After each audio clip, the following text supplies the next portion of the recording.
In the early 2000s, changes were well underway, long seeded by the legacy of Golden Age shooters from the 90s. These changes would interwove a deeper connection between story and gameplay thanks to the successes of the Marathon trilogy, Half-Life, and eventually Halo, showing that first-person shooters could be more than just another shooting gallery, but also a game with a story to tell.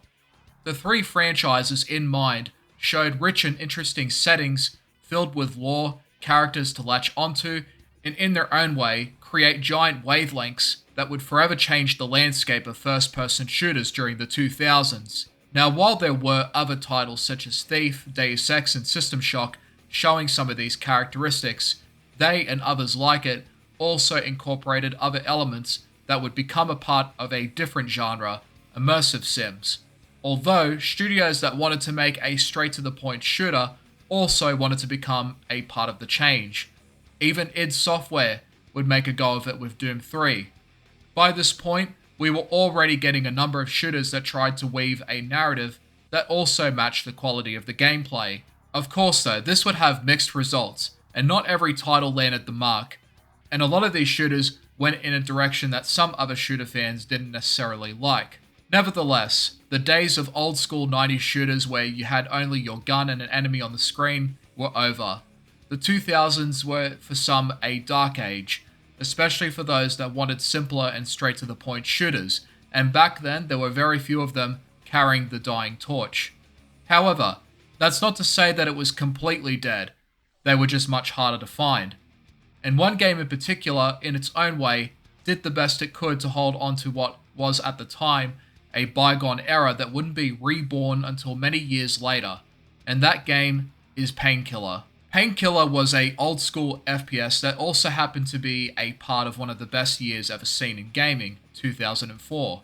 For those that don't know, we had a roster of titles that made shockwaves across the industry, and some of my absolute favorites of all time would also come out in that same year. 2004 was in the later stages of the early 2000s where we saw graphics getting significantly better and the games were trying to become more realistic, as well as making more room for stories to take place in these games. Painkiller, on the other hand, does this to a certain degree, but only within its cutscenes. The rest is just a straight-to-the-point slaughterfest that one could turn their brain off to. The game also reminded me of some of the things that were related or unrelated to things I remembered back then. The trends, the edgy industrial metal music that I would hear in some of the movies I used to watch, the obsession with JDM car culture, my discovery of Doom 3, my love for Need for Speed, and the LAN multiplayer sessions that I would have with my brother and his friends playing Halo 2. When I played Painkiller Black Edition, I thought of all of those things subconsciously while taking in the game's scenery and the distinct early 2000s graphics that were a bit more high poly than what was seen during 2001 to 2002. Or 2003 for that matter. Painkiller was somewhat slow, but also fast, not unlike another series that would also try to continue the old school style of first-person shooters, Serious Sam. Serious Sam was a series that stood apart from some of its other counterparts due to not only having ginormous arenas, but also droves of monsters that was almost like playing through a slaughter map in Doom 2. Serious Sam showed just how many enemies could be rendered in real time without compromising graphical fidelity, which was groundbreaking for its time, and the setting itself was also a direct contrast to the dark and gritty settings that a lot of old school shooters had in common. It was often bright and beautiful, even though you were being assaulted by hundreds of enemies all at once. Painkiller is in a sense like Serious Sam, but if Serious Sam had an edgy teenager cousin blasting the Hybrid Theory album around the corner. In terms of the gameplay, Painkiller is sort of like Serious Sam, but with some religious and satanic context, coupled with the edgy dark-haired character, the 2000 CGI cutscenes, and the kick-ass metal music that would fade in and out during combat. I never played the game back in its heyday, hadn't even heard of it since my main exposure to first-person shooters back then were Doom 3, Halo, Half-Life, and Counter-Strike. But after playing Doom the Dark Ages, I decided to revisit some shooters once again, and remembered that I bought Painkiller Black Edition some time ago and decided that it was time for some 2000s FPS action. So the story of Painkiller has you playing as Daniel Garner, who one night takes his girlfriend Catherine out for a birthday meal. Like a lot of other shooters with a tragic backstory, this one also doesn't start well, and soon enough, your character and your partner get killed due to Daniel not paying enough attention while driving. But that wasn't the worst part.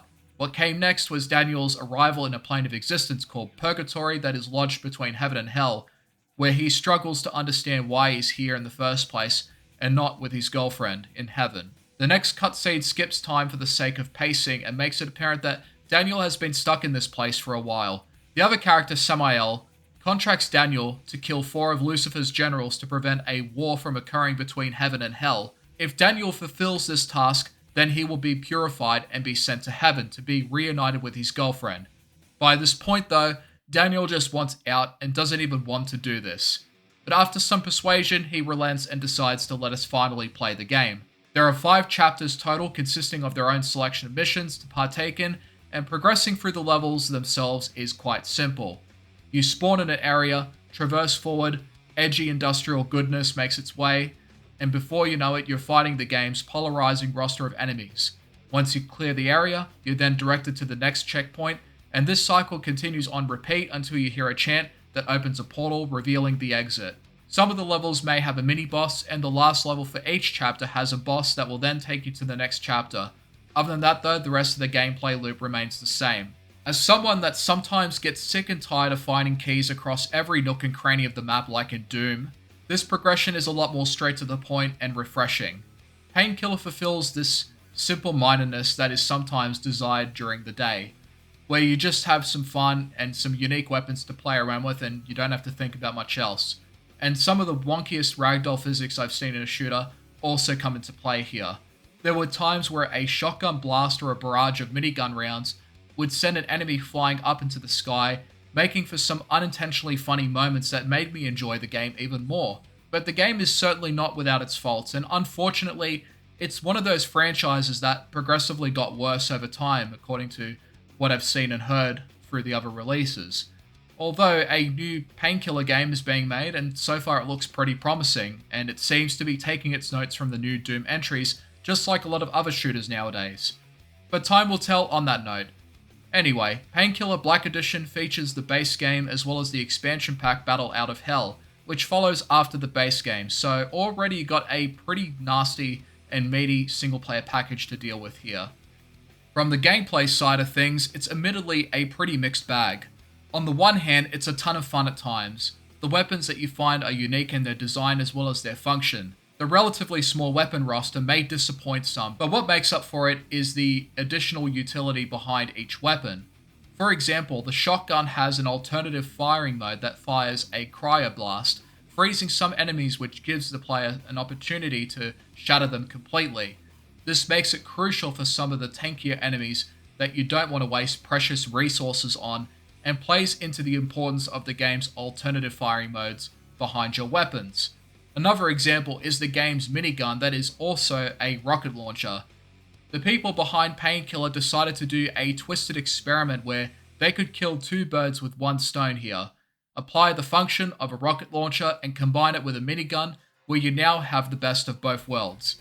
Every other gun adheres to the same principle of combining 2 different weapons into one, which is why there aren't as many weapons in comparison to some of the other FPS games released at the time. The weapons are a mix of hit scan and projectile, where the latter requires more timing aligned with your precision, and some weapons like the stake gun has a pretty slow travel time. But nailing that nail to the wall is always immensely satisfying, and this game really shows it. Come to think of it, the 2000s certainly had some creative weapon designs, especially in the sci-fi department, but Painkiller isn't really sci-fi, it's more like a blend of medieval and 2000 set pieces, but are twisted and contorted due to the nature of the dimension that you're in. This is also in relation to the weapons themselves, that seem to be a mix of ancient tech and crude medieval weaponry mixed with some unknown and dangerous energy, and I quite like the mix overall. They're simple, effective, and are fun to use on top of the physics that can play out when they come into action. Shooting barrels and seeing them blow up flies pieces everywhere, gibs of gore from explosions, resulting from the remains of enemies or the occasional trip to the moon after each shot. It's just a mixture of fun 2000s ragdoll action that this game constantly rewards you with during the combat, and it's what made it a blast overall, despite its issues. Speaking of which, there are some downsides to the gameplay too. For starters, the levels seem to be either too narrow at times or way too big for their own good. The movement is generally slow, and this is made apparent when you're on a larger than life area that feels too empty in comparison to some of the tighter and narrower sections. This would lead to me bunny hopping for the majority of my run because I did want to travel from one country to the other every level. The bunny hopping can make you move faster. Pressing the opposite strafe key will change your direction without breaking momentum, which is something commonly used in arena shooters like Quake or Unreal Tournament. Collision between your projectile and other enemies requires more precision than necessary because sometimes it just simply won't register, even though it was clear that I hit my target. This was also a common case with the game's melee weapon, the Painkiller, where you can fire its blade slowly across a straight line and sometimes it would just go right through an enemy. Then there are the challenges themselves, where you can unlock a card that gives you a certain benefit during its activation if you complete the challenge in the level, and they can range from a variety of different things. The cards that you unlock can be bought with gold that you collect through the levels, and their effects can be a lifesaver during the boss fights or during hairy engagements, and they'll definitely have more of an importance on higher difficulties where you'll want to come up with the best card build possible. But some of the challenges are more of a chore than something to look forward to, especially in the expansion Battle Out of Hell, where some of them are just borderline ridiculous, and some of those cards aren't really worth getting when you can generally get by with some of the other cards that are easy to get that have more useful benefits. Of course though, you always have the means to go back to those levels and obtain the card if you're that stubborn, but after a while I just stopped caring and decided to move on. During the gameplay, you also collect souls, which eventually leads to activating a demonic form of sorts, where the screen warps into this black and white overlay, the enemies are painted red, and you can then rip and tear everything that's in front of you. But it takes a long time to reach enough souls, and sometimes you can't even pick up the soul if the body has landed on a higher part of the map that you can't reach, making it really annoying to 100% everything across a level. Not to mention that gold eventually disappears if you don't pick them up in time. Now, while I didn't care enough to 100% every level, it's still something that is more of a hindrance to do in this game than in others, then have it be something to look forward to when you want to do a 100% run of a game that you enjoy. As for the enemy variety, it's overall great, but also very limited level to level. You'll generally fight some of the same specific enemies assigned to each level, which makes it repetitive after a while. However, in saying that, it is still cool that each enemy type has a place in each of the levels, and there is a ton of variety in the levels overall. You have graveyards, city streets, castles, a theme park, an industrial factory, a giant cathedral, a giant military base, the list goes on. Most shooters have either a centralized setting or a setting where no matter how different the level is, it still keeps the same tone overall. Painkiller is one of those games. The atmosphere and the set pieces are on point visually. I love it here. It's got that edgy, gritty 2000s vibe that's like a mix of Doom, Killing Floor 1, and other early 2000s horror games. It's a tone that I miss, and I can only hope that the new Painkiller brings it back somehow. Across each level, there is always something visually pleasing to look forward to. The environment and the geometry meshed together is fantastic for a 2004 game, and honestly, it still holds up decently well today. The enemy designs are pretty wacky, but cool as well. Each enemy, like I said, matches the level that they're in, and the enemy roster overall is diverse in not just their design, but their aesthetic, while still remaining consistent with Painkiller's vibe. It's a visual carnival that I loved every second of while playing it, and also the music.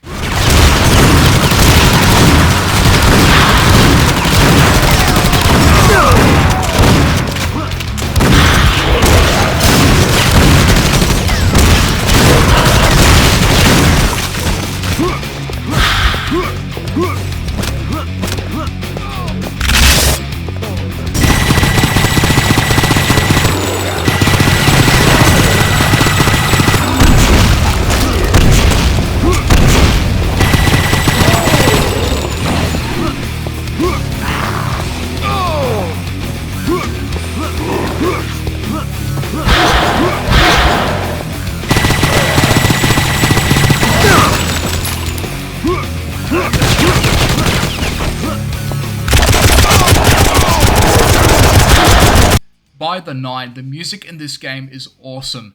The 2000s industrial metal energy is powerful badassery that feels appropriate for the game's attitude, and always comes into play when the combat begins where it should. Old school shooters and metal music have always been a healthy pair, and Painkiller Black Edition is a prime example as to why. Painkiller is a game part of an era that I miss. It might not have been the best era for some, especially for those that wanted more old school shooters that were straight to the point and fast paced, but it was an era where some of my strongest gaming memories were born. The game is fun at times, repetitive, sometimes outright annoying and frustrating. The expansion challenges are more of a chore than something to look forward to. The game can kick your ass when you're not paying attention, especially on the harder difficulties. The physics are sometimes wonky, but are also really funny. It's just overall a really good game with a decent expansion that also adds some new weapons and interesting levels to boot. Now, I can't speak for the other Painkiller titles and expansions since I haven't played them yet, but I had heard that the reception with them was more mixed in comparison to the first expansion as well as the base game itself. Painkiller also has multiplayer, but I haven't played it. Judging from other footage that I've watched, it seems to be in a similar spirit to Quake's multiplayer. I don't know if anyone is still playing it now, but your best bet at this point to organize anything is to gather a herd in the Painkiller community or find existing matches and try to join them. If you're looking for something old school but is actually a 2000s game, definitely give Painkiller Black Edition a go. It has its problems, its chores, and sometimes its random bullshit. The story is forgettable, but it's also a ton of fun and was worth the trip down the 2000s memory lane for me. Now that I've played it, I'm looking forward to the new Painkiller, where it'll either give the series a second chance or become another chronicle in the tragic history of a series that once had potential. Stay safe, everyone, and thanks for watching. I want to know why I'm being judged! Why I am not fair! Now, that's not going to impress. Oh no? How about this? Will this impress him? What are you trying to accomplish here? You can't harm me. Back off. Oh no?